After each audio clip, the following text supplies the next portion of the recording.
આકાશવાણીના ભુજ કેન્દ્ર પરથી પ્રસ્તુત થાય છે. અવનવી અને ચટપટી વાનગીઓનો રસથાળ સુરભીની સોડમ.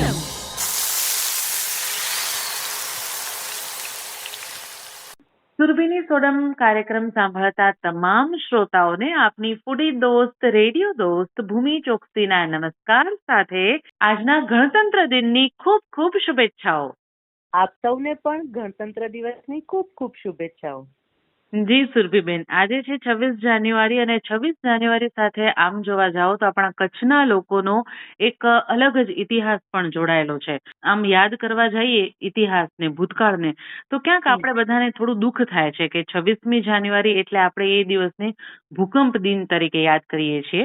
પણ જે એને વર્ષો વીતી ગયા છે, પણ આજની તારીખમાં પણ કચ્છ છે, આપણું ભુજ છે, એ એને ક્યારે પણ ભૂલી શકતી નથી. પણ આજનો દિવસ એ આપણા માટે ખુશીનો પણ દિવસ છે કે આજે ગણતંત્ર દિન છે. તો એ નિમિત્તે આજે આપણા શ્રોતાઓને એની શુભેચ્છાઓ પાઠવીએ અને આજના કાર્યક્રમમાં એમના માટે આપ કઈ રેસીપી લઈને આવ્યા છો? આમ તો તે વાત કરી એ પ્રમાણે 26મી જાન્યુઆરી સાથે આપણી થોડીક દુઃખદ યાદો પણ જોડાયેલી છે. પણ એની વચ્ચે મારી સાથે એક સરસ મજાની યાદ પણ જોડાયેલી છે. મારી સાથે જ કે જે ભણતા હશે માતૃછાયામાં, માતૃછાયા સ્કૂલમાં, અને એ લગભગ હું વાત કરું છું 1991 ની વાત કરું છું હું. તો એ ટાઈમે 91-92 ની લગભગ વાત છે.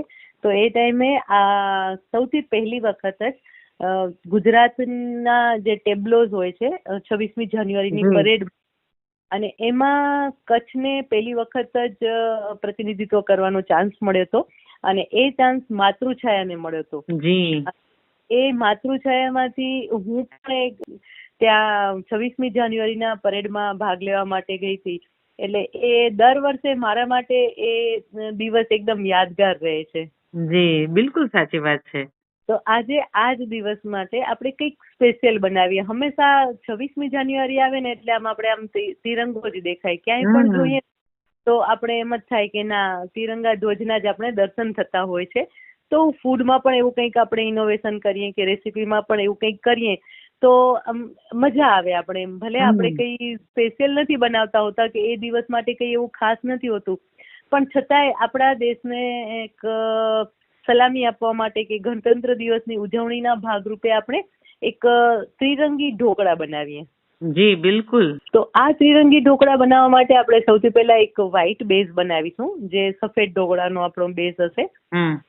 અને એની સાથે એક યલો બેઝ બનાવીશું, જે હશે, હવે યલો બેઝમાં તમે ખમણનો, જે આપણે ખમણ બનાવતા હોય છે નાયલોન ખમણ, એનો આપણે બેઝ લઈશું. અને જે ગ્રીન બેઝ હશે એ ગ્રીન આપણે સફેદ ઢોકળાનું પણ લઈ શકો છો. એટલે કે સફેદ ઢોકળાનું જે ખીરું હોય એની અંદર આપણે એક ગ્રીન ચટણી એડ કરી અને એનું એક લેયર કરીશું.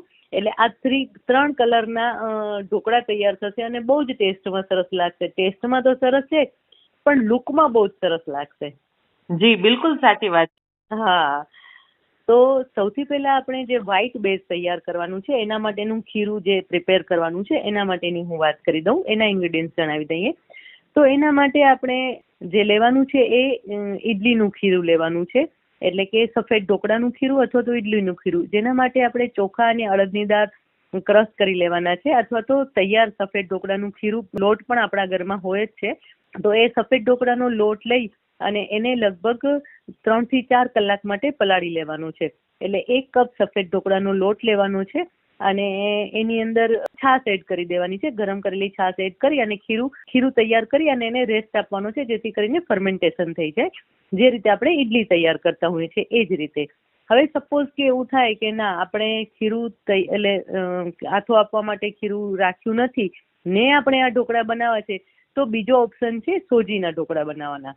તો જેના માટે આપણે લગભગ 15 થી 20 મિનિટના સમયની જરૂર પડતી હોય છે. જેમાં તમે 1 કપ સોજી લેવાની છે અને એની અંદર 2 ચમચી જેટલો ચોખાનો લોટ એડ કરી દેવાનો છે અને એની અંદર છાશ એડ કરી અને મિક્સ કરી લેવાનું છે અને એને લગભગ 15 થી 20 મિનિટ માટે રેસ્ટ આપી દેવાનું છે. તો આ રીતે પણ તમે એકદમ સરસ રીતે વ્હાઈટ લેયર તૈયાર કરી શકશો. તો અત્યારે આપણે વ્હાઈટ લેયર માટે સોજીનો ઉપયોગ કરી રહ્યા છીએ. તો આ રીતે 1 કપ સોજી લેવાની છે, એની અંદર 2 ટેબલસ્પૂન જેટલો ચોખાનો લોટ લેવાનો છે અને સાથે અડધો કપ છાશ લેવાની છે, જે એની અંદર મિક્સ કરી અને આપણે રેસ્ટ 15 થી 20 મિનિટ માટે રેસ્ટ આપી દઈશું. આ રીતે સફેદ ઢોકળા માટેનું આપણે લેયર તૈયાર કરીશું. હવે ખમણ માટે આપણે યલો લેયર તૈયાર કરવાનું છે. તો આમ તો કેસરી હોય, પણ કેસરીને બદલે આપણે યલો કલર લઈ રહ્યા છીએ. તો યલો કલર માટે આપણે જે ખમણ તૈયાર કરવાના છે, જેના માટે 1 કપ ચણાનો લોટ લઈશું. એ લોટની અંદર આપણે 5 ચમચી ખાંડ એડ કરીશું. લગભગ 2 થી 3 ટેબલસ્પૂન લીંબુનો રસ, એટલે કે 2 નંગ લીંબુનો રસ એડ કરવાનું છે અને 1 ટીસ્પૂન મીઠું એડ કરવાનું છે અને લગભગ અડધો કપ જેટલું પાણી એડ કરીશું અને આ બધું મિક્સ કરી અને ખીરું તૈયાર કરીને રાખી દેવાનું છે. હવે આ બંને જે ખીરું તૈયાર કર્યું છે એની અંદર કોઈ ફર્મેન્ટેશન માટે અત્યારે આપણે કોઈ પણ વસ્તુ નથી એડ કરવાની, એટલે કે ફ્રૂટ સોલ્ટ કે સોડા હમણાં એડ નથી કરવાના. જ્યારે આપણે એને સ્ટીમ કરવા માટે, એટલે કે બાફવા માટે મૂકીએ ને, ત્યારે જ આપણે એની અંદર એડ કરીશું, જેથી કરીને ઢોકળા એકદમ સરસ સોફ્ટ તૈયાર થાય. હવે આ બંને ખીરું તૈયાર થઈ ગયા છે. હવે જે આપણે સોજીનું ખીરું તૈયાર કર્યું છે એ ખીરુંને 2 પાર્ટમાં ડિવાઈડ કરી લેવાનું છે આપણે, કારણ કે એક આપણે ગ્રીન પાર્ટ બનાવવાનો છે. તો એ જે ગ્રીન પાર્ટ બનાવવાનું છે, તો એની અંદર આપણે અડધું ખીરું લેવાનું છે અને એની અંદર આપણે એક પેસ્ટ એડ કરીશું, જેમાં કોથમીર, થોડા પ્રમાણમાં પાલકના 8 થી 10 પાન એડ કરશો ને, એટલે ગ્રીન કલર બહુ જ સરસ આવશે. એ કોથમીર સાથે પાલકના પાન અને ફુદીનાના પાન, એટલે કે અડધો કપ કોથમીર લેવાની છે, 5 કપ ફુદીનો અને 8 થી 10 પાલકના પાન, અને એની સાથે લીલા મરચા, 3 થી 4 લીલા તીખા મરચા, મીઠું, લીંબુનો રસ એડ કરી અને ક્રશ કરી અને પેસ્ટ તૈયાર કરી લેવાની છે. અને આ જે પેસ્ટ તૈયાર થાય એને જે અડધું ખીરું આપણે જે અલગ કાઢ્યું છે સોજીનું, એની અંદર એડ કરી દેવાની છે. એટલે આપણી પાસે 3 કલરના જે બેટર છે એ તૈયાર થઈ ગયા, એક સફેદ, એક ગ્રીન અને ત્રીજું યલો કલરનું. આ 3 આપણી પાસે બેટર, એટલે કે ખીરું તૈયાર થઈ ગયું છે. હવે શું કરવાનું છે કે સ્ટીમરને સ્ટીમ થવા માટે, એટલે કે સ્ટીમરને ચાલુ કરી દેવાનું છે, પાણીને ઉકળવા માટે મૂકી દેવાનું છે. હંમેશા ઢોકળા જ્યારે પણ તમે બનાવતા હો ને, ત્યારે ખાસ એ વાતનું ધ્યાન રાખવાનું છે કે પાણીને ગરમ કરવા રાખી દેવાનું છે. અને એટલે કે પ્રી કુક જેને આપણે કહીએ ને, કે જે ઓવનને આપણે કેમ પ્રી હીટ કરતા હોઈએ છીએ, એમ આવી રીતે ઢોકળા બનાવીએ ત્યારે પણ આપણે સ્ટીમરને પ્રી હીટ કરી લેવાનું છે. હવે જે થાળીમાં આપણે ઢોકળા તૈયાર કરવાના હોય એમાં થાળી લેવાની છે, અથવા તો થોડી લેન્થ મોટી હોય ને એવું કોઈક વાસણ લેવાનું છે, એટલે કે તમે કોઈ ડબ્બો પણ લઈ શકો છો, જેથી કરીને ઢોકળામાં તમે 3 લેયર્સ જે કરો ને એ એકદમ સરસ રીતે પ્રોપરલી દેખાઈ શકે. એટલે કોઈ પણ એવું ડીપ વાસણ હોય ને એ લેવાનું છે, એટલે કે સ્ટીલનો કોઈ ડબ્બો હોય તો તમે એમાં પણ સેટ કરી શકો છો. તો નીચેનું લેયર વ્હાઈટ લેવાનું છે. હવે વ્હાઈટ જે ખીરું આપણે તૈયાર કર્યું હતું સોજીનું, એની અંદર આપણે મીઠું અને ફ્રૂટ સોલ્ટ, 1/2 ટીસ્પૂન જેટલું ફ્રૂટ સોલ્ટ એડ કરી અને મિક્સ કરી લેવાનું છે અને એક લેયર પાથરી દેવાનું છે. એ લેયર પાથરી અને ઢાંકીને લગભગ એને 5-1 મિનિટ સુધી આપણે એને કુક કરી લેશું, જેથી કરીને એ લેયર સરસ કુક થઈ જાય. હવે એ લેયર કુક થઈ જાય એટલે એની ઉપર આપણે જે ગ્રીન કલરનું લેયર તૈયાર કર્યું હતું એ લેયર એડ કરવાનું છે. હવે એમાં પણ ફરીથી 1/2 ટીસ્પૂન આપણે ફ્રૂટ સોલ્ટ એડ કરી દેવાનું છે અને મિક્સ કરી લેવાનું છે. એની અંદર મીઠું તો આપણે એડ કર્યું છે, કારણ કે આપણે જે ચટણી બનાવી એની અંદર મીઠું એડ કરેલું હતું, એટલે ખીરાના ભાગનું આપણે મીઠું એડ કરી દેવાનું છે અને મિક્સ કરી લેવાનું છે. ફરીથી જે વ્હાઈટ લેયર તૈયાર થયું એના ઉપર ફરીથી આપણે આ ગ્રીન લેયર મૂકી દેવાનું છે અને ફરીથી એને લગભગ 5-1 મિનિટ સુધી સ્ટીમ થવા દેવાનું છે, જેથી કરીને સરસ સ્ટીમ થઈ જાય. અને આ જે લેયર છે ને બધા પતલા કરવાના છે, બહુ વધારે ખીરું નથી લેવાનું, નહીતર છે ને એ જે તમે ખીરું લીધું હશે એની ઉપર ફૂલશે, લગભગ ઓલમોસ્ટ ડબલ થશે સાઈઝ. એટલે જે ઢોકળાની સાઈઝ છે, તમારા જે ખમણ તૈયાર થશે ને, ત્રિરંગી ઢોકળા કે ખમણ, એ પણ બહુ જ મોટા તૈયાર થશે. એટલે જો તમે ખીરુંનું જે લેયર છે એ પતલું કરશો ને, તો 3 કલર પણ બહુ સરસ દેખાશે અને જે ખમણ છે એની સાઈઝ પણ એકદમ પરફેક્ટ લાગશે. હવે જે આપણે યલો ખીરું તૈયાર કરીશું, ખમણનું જે ખીરું તૈયાર કરીશું, એની અંદર આપણે ફ્રૂટ સોલ્ટ એડ કરી દેવાનું છે. એની અંદર આપણે ખાંડ, મીઠું, લીંબુ બધું એડ કરી દીધું છે અને લાસ્ટમાં ફ્રૂટ સોલ્ટ એડ કરી અને મિક્સ કરી લેવાનું છે અને એને પણ જે ગ્રીન લેયર હતું એના ઉપર આપણે પાથરી દેવાનું છે.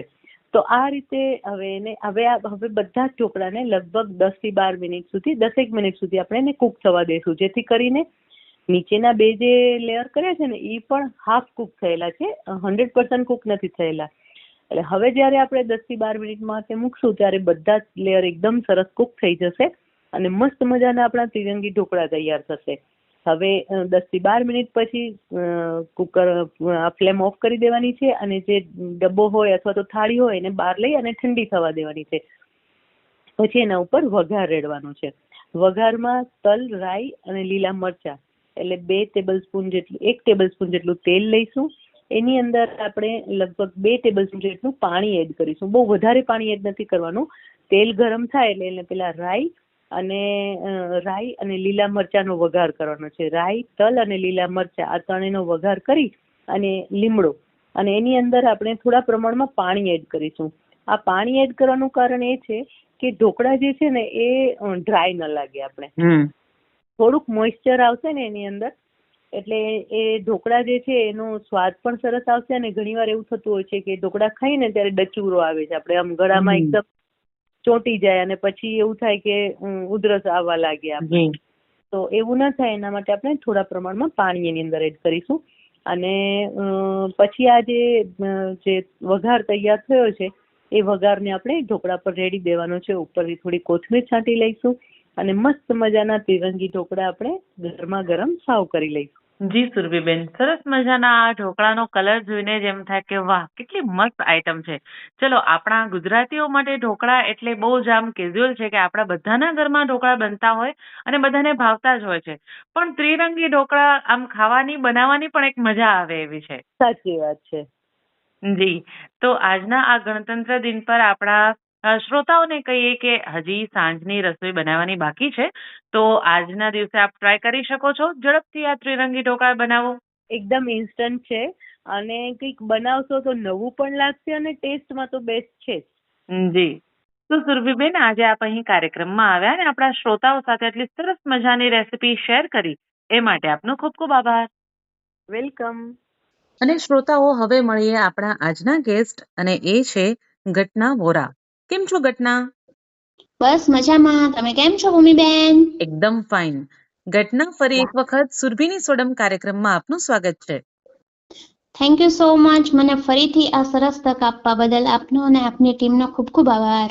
જી, તો ઘટના, આજે આપ કઈ રેસીપી લઈને આવ્યા છો શ્રોતાઓ માટે?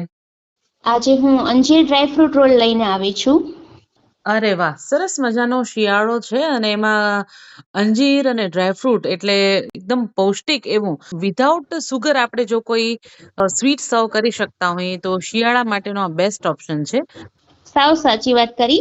મારો વિચાર એ જ હતો કે આપણે કંઈક એવી વસ્તુ લઈએ કે જેમાં શુગર ન હોય અને હેલ્ધી પણ કહેવાય, જે શિયાળામાં તો પૌષ્ટિક છે જ, પણ તમે કોઈ પણ સિઝનમાં ખાઈ શકો છો. જેમાં તમે ખાંડ, જે લોકો ડાયટ ફોલો કરે છે, જે લોકો શુગર લેતા નથી, ડાયાબિટીસ વાળા છે, એ લોકો માટે આ બહુ સારી એક રેસીપી છે.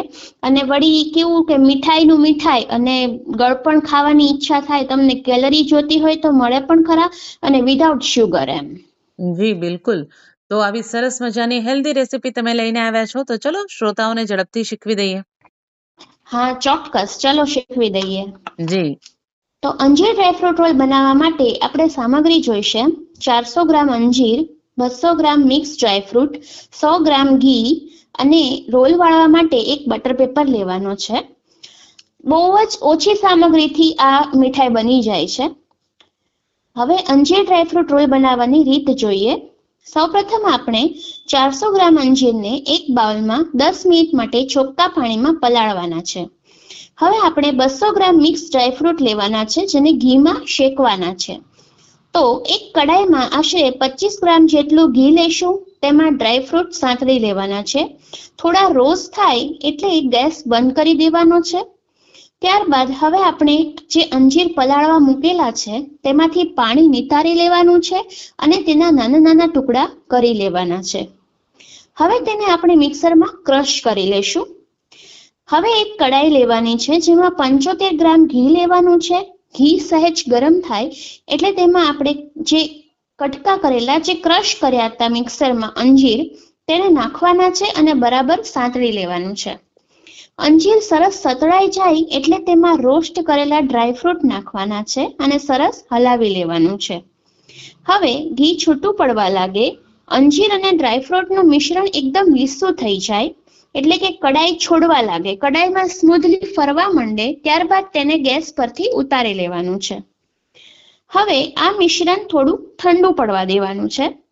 હવે સાઈડમાં આપણે એક બટર પેપર લઈશું, તેના પર થોડું ઘી લગાવશું અને ત્યારબાદ તેમાં આ અંજીર અને ડ્રાયફ્રૂટ નું જે મિશ્રણ થોડું ઠરવા મૂકેલું તેને બટર પેપર પર પાથરવાનું છે.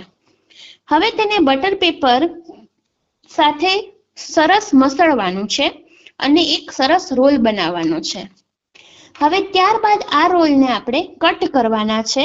1 કલાક માટે એને ફ્રીઝમાં મૂકવાના છે કે જેથી તે સરસ ઠરી જાય. તો તૈયાર છે સ્વાદિષ્ટ અને પૌષ્ટિક એવો ખાંડ વગરની આજે આપણે મીઠાઈ બનાવી છે. તેને આપણે દરેક ઋતુમાં માણી શકીએ છીએ, જે છે અંજીર ડ્રાયફ્રૂટ રોલ. બહુ જ સરસ મજાનો ઇન્સ્ટન્ટ અને ઝડપથી પણ બની જાય અને ટેસ્ટી અને હેલ્ધી તો છે જ. સાવ સાચી વાત. ટેસ્ટી છે, હેલ્ધી છે. કોઈ પણ વ્યક્તિ નાની ઉંમરથી માંડીને મોટી ઉંમરના કોઈ પણ ખાઈ શકે છે. જી બિલકુલ. કોઈને સ્વીટ ક્રેવિંગ બહુ આવતી હોય અને સુગરલેસ જો ખાવું હોય તો આ બેસ્ટ ઓપ્શન છે. એકદમ સાચી વાત. શુગરલેસ માટે આ એકદમ બેસ્ટ ઓપ્શન છે. જે લોકો ડાયટ ફોલો કરે છે, વેઇટ લોસ કરવા માંગે છે, ડાયાબિટીસ વાળા છે, બધા માટે આ એક બેસ્ટ ઓપ્શન છે. જી. તો ઘટના આજે આપ અહીં કાર્યક્રમમાં આવ્યા અને એટલી સરસ મજાની રેસીપી આપણા શ્રોતાઓ સાથે શેર કરી એ માટે આપનો ખૂબ ખૂબ આભાર. Thank you so much Bhumiben. Thank you so much. તો શ્રોતાઓ, આજના એપિસોડમાં કુકિંગ એક્સપર્ટ સુરભી વસાએ આપણને સરસ મજાના ત્રિરંગી ઢોકળા શીખવ્યા છે અને સાથે આજના ગેસ્ટ ઘટના વોરાએ આપણને સુપર હેલ્ધી અને ટેસ્ટી એવા અંજીર રોલની રેસીપી આપણી સાથે શેર કરી છે. આપ પણ આપની રેસીપી કાર્યક્રમ સુરભીની સોડમમાં અમારી સાથે શેર કરવા ઈચ્છતા હો કે રેસીપીને લગતા કોઈ પણ પ્રશ્નો હોય કે રેસીપીને લગતા આપના પ્રતિભાવો હોય તો અમારી સાથે શેર કરો અમારા વોટ્સએપ નંબર પર 9426421254 પર. તો મળીએ છીએ આવતા સપ્તાહે અવનવી વાનગી અને ચટપટી વાતો સાથે. Till then, eat healthy and stay healthy. Be foodie and be happy.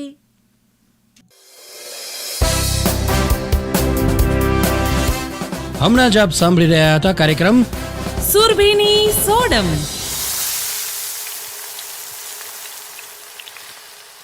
કાર્યક્રમ પ્રસ્તુતિ ભૂમિ ચોકસી. આ કાર્યક્રમનું પ્રસારણ આકાશવાણીના ભુજ કેન્દ્ર પરથી કરવામાં આવ્યું.